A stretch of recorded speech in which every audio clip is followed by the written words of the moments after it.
Assalamualaikum warahmatullahi wabarakatuh sahabat Laduni. Sejarah mencatat, Hadratus Syekh Kiai Haji Muhammad Hasyim Asy'ari adalah seorang ulama besar asal Jombang yang bergelar pahlawan nasional.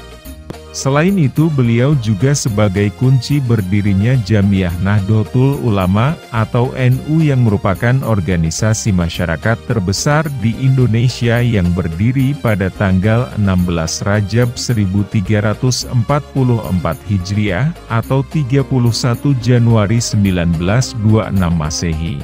Kiai Haji Hasyim Asy'ari juga sering disebut sebagai pejuang dan pembaharu, karena kontribusinya tidak hanya untuk Indonesia, tetapi juga Islam. Terbukti dengan besarnya pondok pesantren Tebuireng Jombang dan NU, beliaulah sebagai tokoh di baliknya. Kiai Haji Hasyim Asy'ari juga terkenal sebagai sosok ulama yang sangat alim dalam berbagai bidang ilmu agama. Salah satu kealiman beliau adalah dalam bidang ilmu hadis. Kepakarannya di bidang ilmu hadis ini diakui oleh para ulama dunia. Oleh karena itu, beliau diberikan julukan sebagai Hadratus Syekh yang berarti Maha Guru. Julukan Hadratus Syekh tidak diberikan kepada setiap ulama, julukan tersebut diberikan kepada Hadratus Syekh Hasyim Asy'ari, karena beliau telah hafal kutubus sittah, hadis 6 riwayat, yaitu Sahih Bukhari, Sahih Muslim, Sunan Abu Dawud, Sunan At-Tirmidzi, Sunan An-Nasai, dan Sunan Ibnu Majah. Kiai Haji Hasyim Asy'ari lahir pada 14 Februari 1871 Masehi atau 24 Zulqa'dah 1287 Hijriah. Kiai Haji Hasyim adalah putra ketiga dari 11 bersaudara dari pasangan Kiai Haji Asy'ari pemimpin pesantren Keras Jombang dan Nyai Halimah. Dari nasab ayahnya, Kiai Haji Hasyim Asy'ari memiliki garis keturunan sampai dengan Rasulullah. Sejak anak-anak, Kiai Haji Hasyim Asy'ari belajar dasar-dasar agama dari ayahnya, yaitu Kiai Haji Asy'ari dan kakeknya, pengasuh pesantren Gedang di Jombang. Ketika menginjak usia 15 tahun, Kiai Haji Hasyim mulai berkelana menimba ilmu di berbagai pesantren, di antaranya Pesantren Wonokoyo di Probolinggo, Pesantren Langitan di Tuban, Pesantren Trenggilis di Semarang, Pesantren Kademangan di Bangkalan, dan Pesantren Siwalan di Sidoarjo. Pada tahun 1893 Masehi, Kiai Haji Hasyim berangkat lagi ke Tanah Suci. Sejak itulah Kiai Haji Hasyim menetap di Mekah selama 7 tahun. Tempat favorit beliau untuk murojaah ilmu dan bertahanus adalah di Gua Hiro. Setiap berangkat menuju ke Gua Hiro, Kiai Haji Hasyim selalu membawa Al-Quran dan kitab-kitab yang ingin dipelajarinya. Beliau juga membawa perbekalan untuk dimakan selama 6 hari di sana. Jika hari Jumat tiba, beliau bergegas turun menuju kota Mekah guna menunaikan sholat Jumat di Masjidil Haram. Kiai Haji Hasyim juga rajin menemui ulama-ulama besar untuk belajar dan mencari berkah dari mereka. Selama di Tanah Suci, Kiai Haji Hasyim belajar dari beberapa ulama ternama seperti Syekh Ahmad Khotib Al-Minangkabawi, Kiai Haji Muhammad Soleh Darat Semarang, Kiai Haji Holil Bangkalan, Syekh Imam Nawawi Al-Bantani, Said Ahmad Zaini Dahlan. Salah satu guru Hadratus Syekh Hasyim Asy'ari yaitu Syekh Ahmad Khotib Al-Minangkabawi, pada saat itu adalah seorang maha guru dari ulama-ulama terkemuka sedunia. Syekh Ahmad Khotib Al-Minangkabawi adalah orang Nusantara pertama yang menjadi imam besar di Masjidil Haram pada saat itu. Silsilah sanad keilmuan Syekh Ahmad Khotib Al-Minangkabawi sendiri tersambung sampai ke Imam Syafi'i, salah seorang imam mazhab besar, dan tersambung pula sampai dengan Rasulullah Shallallahu Alaihi Wasallam. Setelah ilmunya dinilai mumpuni, Kiai Haji Hasyim dipercaya untuk mengajar di Masjidil Haram bersama ulama Indonesia lainnya, seperti Syekh Nawawi Al-Bantani, Syekh Ahmad Khotib Al-Minangkabawi dan lainnya.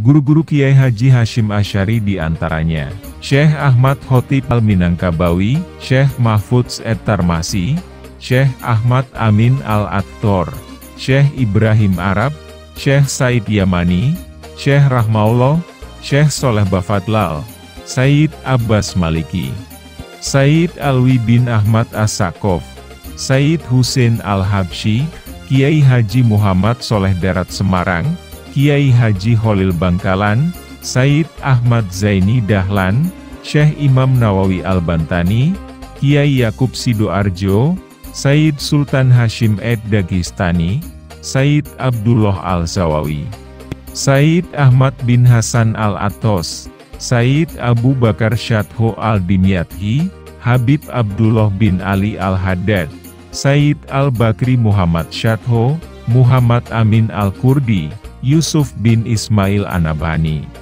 Pada tahun 1899 Masehi, Kiai Haji Hasyim pulang ke tanah air. Beliau mengajar di pesantren milik kakeknya. Tak lama kemudian, Kiai Haji Hasyim membeli sebidang tanah dari seorang dalang di Dukuh Tebu Ireng. Di sana beliau membangun sebuah bangunan yang terbuat dari bambu, dalam istilah Jawa adalah teratak, sebagai tempat tinggal. Dari teratak kecil inilah pesantren Tebu Ireng mulai tumbuh. Kiai Haji Hasyim mengajar dan sholat berjamaah di teratak bagian depan, sedangkan teratak bagian belakang dijadikan tempat tinggal.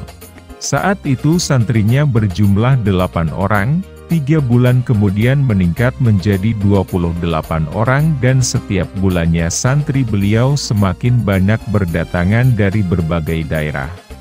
Hingga akhirnya, ribuan santri menimba ilmu kepada Kiai Haji Hasyim dan beliau berhasil menciptakan alumni-alumni santri menjadi tokoh, ulama, kiai, dan lain sebagainya.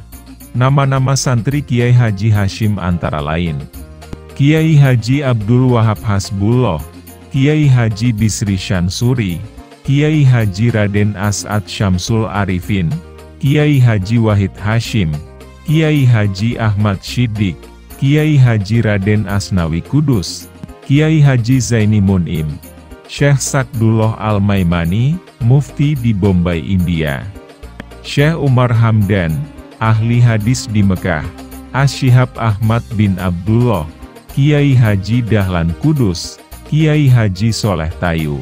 Pondok Pesantren Tebu Ireng adalah salah satu pesantren tertua dan terbesar di Kabupaten Jombang, Jawa Timur dan Nusantara. Pesantren ini didirikan oleh Kiai Haji Hasyim Asy'ari pada tahun 1899 Masehi. Pada tahun 1942 jumlah murid beliau diperkirakan mencapai 25.000 orang, menurut sejarawan Hoirul Anam dalam buku Sejarah Pertumbuhan dan Perkembangan NU. Santri dan murid-murid Hadratus Syekh Hasyim Asy'ari berasal dari berbagai penjuru Indonesia. Di antara para santri beliau, banyak yang mendirikan pondok pesantren dan menjadi tenaga pendidik di berbagai pesantren yang ada di Jawa. Berikut ini jejaring murid Kiai Haji Hasyim Asy'ari dan alumni Pondok Pesantren Tebu Ireng yang mendirikan pondok pesantren dan menjadi tenaga pendidik di berbagai pesantren yang ada di Pulau Jawa. Kiai Haji Abdul Wahab Hasbullah, pengasuh pesantren Bahrul Ulum Tambak Beras, Jombang. Kiai Haji Ahmad Maisur Sindi At-Tursidi, pengasuh pesantren Mahir Arya Ringinagung. Kiai Haji Raden Asnawi Kudus, pendiri dan pengasuh pondok pesantren Raudhotut Tholibin Kudus. Kiai Haji Romli Tamim, pendiri pesantren Darul Ulum Jombang. Kiai Haji Masduki Ali, pendiri pesantren Miftahul Mutak Alimin Cirebon. Kiai Haji Syamsuri Brabo, pengasuh pesantren Sirojut Tholibin Grobogan. Kiai Haji Jauhari Zawawi, pendiri pesantren As-Sunniyah Jember. Kiai Haji Muhammad bin Sulaiman, pengasuh pesantren modern Takmirul Islam Tegal Sari Solo. Kiai Haji Hasan Saifur Rijal Genggong, pengasuh pesantren Zainul Hasan Genggong Probolinggo. Kiai Haji Abu Dzar Brangsong, pendiri dan pengasuh pesantren Al-Islah Kedinding Kendal. Kiai Haji Syansuri Badowi, pengajar pesantren Tebu Ireng Jombang. Kiai Haji Suyuti Abdul Qodir, pendiri pesantren Raudatul Ulum Guyangan Pati. Kiai Haji Nur Hashim, pendiri pesantren Nurul Huda Soko Tuban.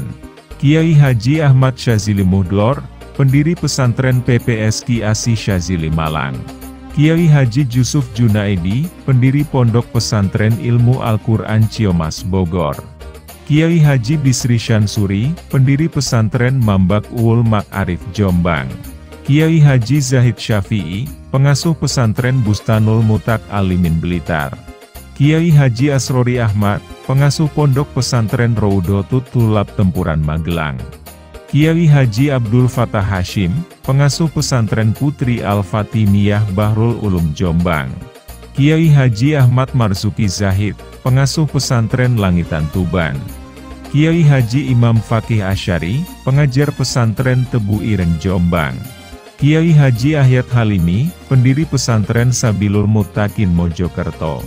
Kiai Haji Adlan Ali, pendiri pesantren Wali Songo Cukir Jombang. Kiai Haji Abdullah Syatori, pendiri pesantren Dar Al-Tauhid Cirebon. Kiai Haji Raden Makmun Nawawi, pendiri pesantren Al-Baqiyatus Sholihat Bekasi. Kiai Haji Masruri Abdul Mughni, pengasuh pesantren Al-Hikmah 1 Brebes. Kiai Haji Mustadi Hasbullah, pengasuh pesantren Tahsinul Akhlak Cirebon. Kiai Haji Ahmad Syakir Maksyum, pengasuh pesantren Al-Hidayat Lasem. Kiai Haji Ali Mustafa Yakub, pendiri pesantren Darussunnah Tangerang Selatan. Kiai Haji Ahmad Damanhuri Yakub, pengasuh pesantren Darussalam Batang. Kiai Haji Usman Cepu, pendiri pesantren As-Salam Cepu. Habib Ali Alwi bin Thohir Al-Husaini, pendiri pondok pesantren Al-Husaini Tangerang Selatan. Kiai Haji Mustamid Abbas, pengasuh pesantren Buntet Cirebon. Kiai Haji Zaini Munim, pendiri pesantren Nurul Jadid Probolinggo. Itulah sebagian murid Kiai Haji Hashim Asyari dan alumni pondok pesantren Tebu Ireng Jombang yang mendirikan dan menjadi pengasuh pondok pesantren yang ada di Pulau Jawa. Namun demikian, terdapat banyak sekali ulama yang belum disebutkan. Kisah berdirinya Nahdlatul Ulama atau NU. Tahun 1924 Masehi, kelompok diskusi Taswirul Afkar ingin mengembangkan sayapnya dengan mendirikan sebuah organisasi yang ruang lingkupnya lebih besar. Hadratus Syekh Hashim Asyari yang dimintai persetujuannya, meminta waktu untuk mengerjakan sholat istikharah, memohon petunjuk dari Allah. Dinanti-nanti sekian lama, petunjuk itu belum datang juga. Kiai Hashim sangat gelisah. Dalam hati kecilnya ingin berjumpa dengan gurunya, Kiai Kholil Bangkalan. Sementara jarak antara Jombang dengan Bangkalan adalah jarak yang sangat jauh. Tetapi dengan kelebihan yang diberikan Allah, Kiai Kholil yang berada di Bangkalan mengetahui apa yang dialami Kiai Hashim.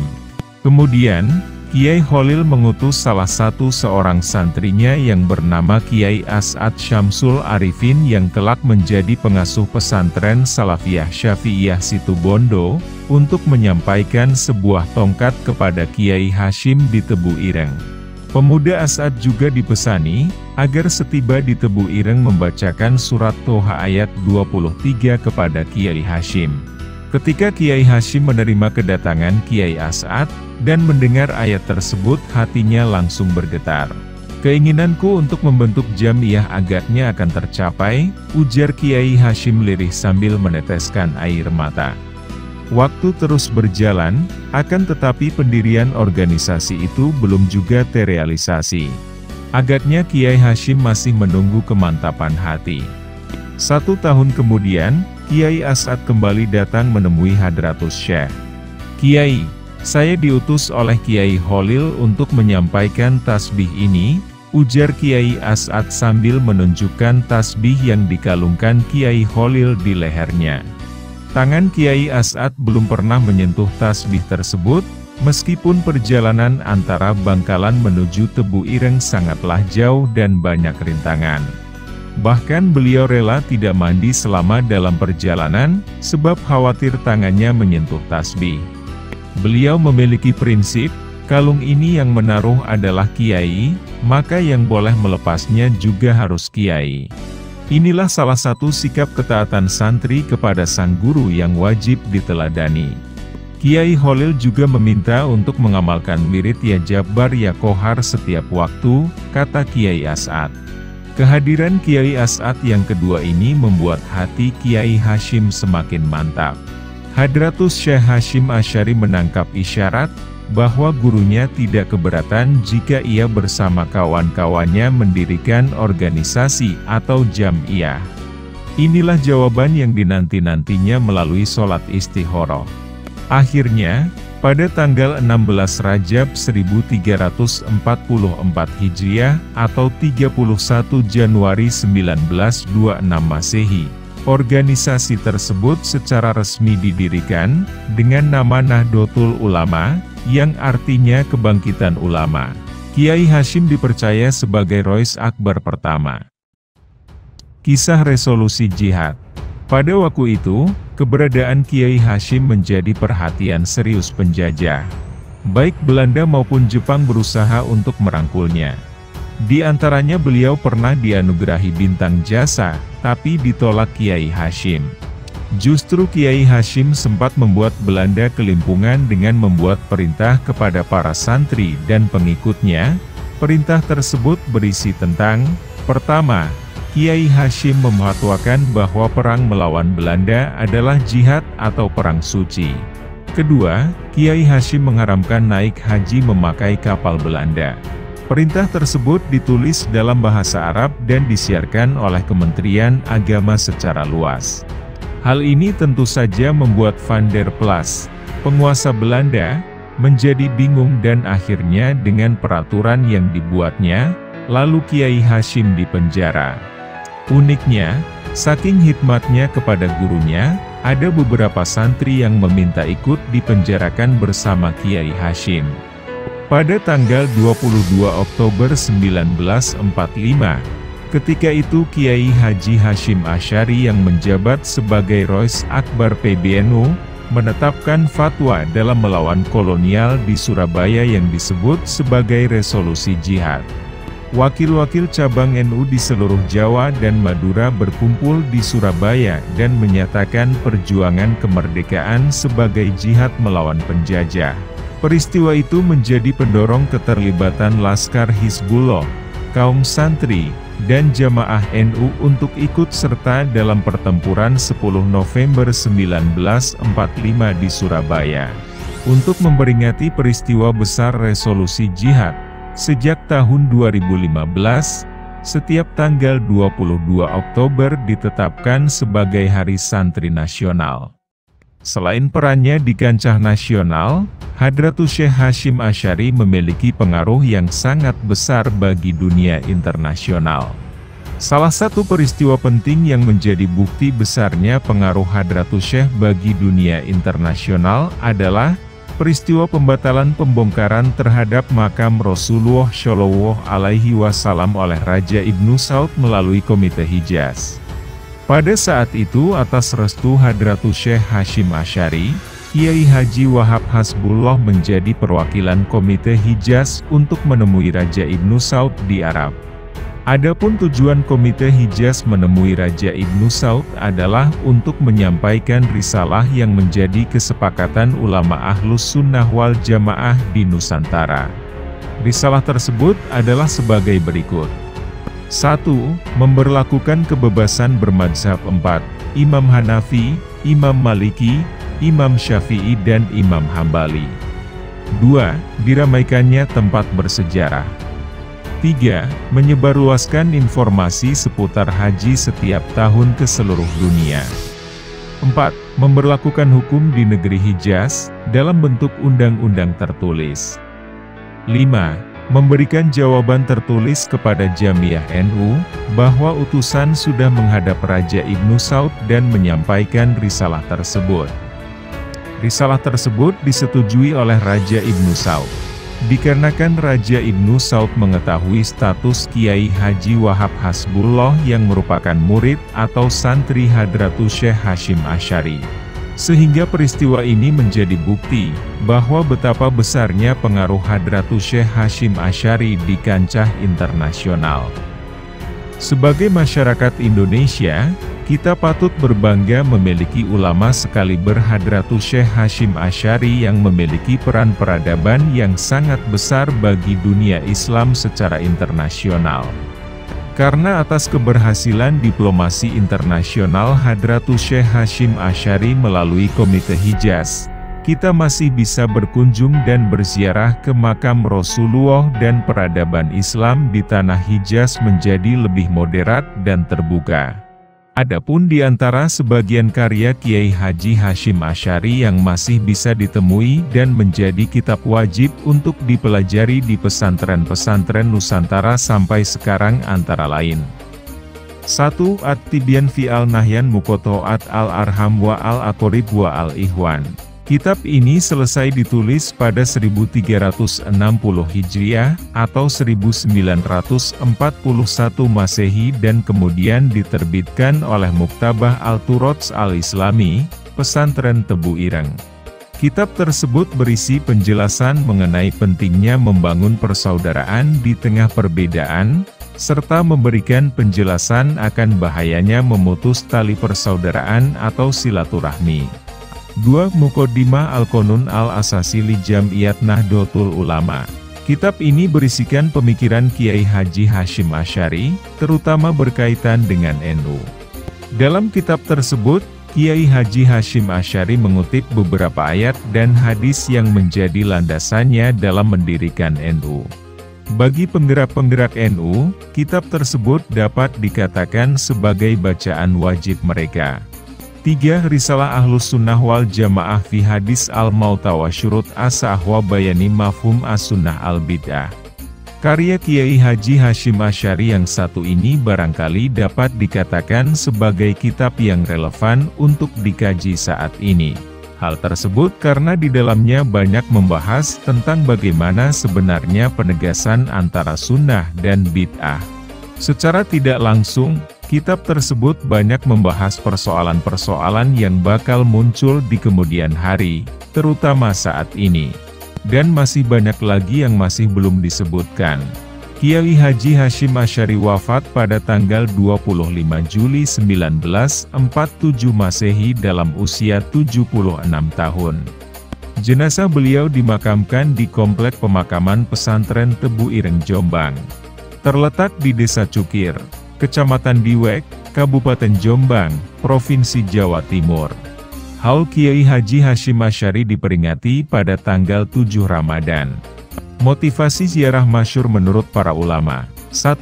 Untuk mengingat mati dan akhirat. 2. Untuk mendoakan ahli kubur. 3. Mendapatkan keberkahan. 4. Memenuhi hak ahli kubur yang diziarahi, seperti ke makam orang tua. Fadilah dengan berdoa kepada Allah dengan melalui wasilah Kiai Haji Hasyim Asy'ari, maka insya Allah akan ada fadilah di antaranya. 1. Dimudahkan memperoleh keturunan. 2. Dimudahkan mendapatkan keturunan yang soleh, cerdas, dan ahli agama. 3. Dimudahkan mencari rezeki dan derajat. Sahabat Laduni, begitulah kisah perjalanan hidup Hadratus Syekh Hasyim Asy'ari. Semoga bermanfaat. Jangan lupa subscribe, like, and share. Wallahul muwaffiq ila aqwamit thoriq. Assalamualaikum warahmatullahi wabarakatuh.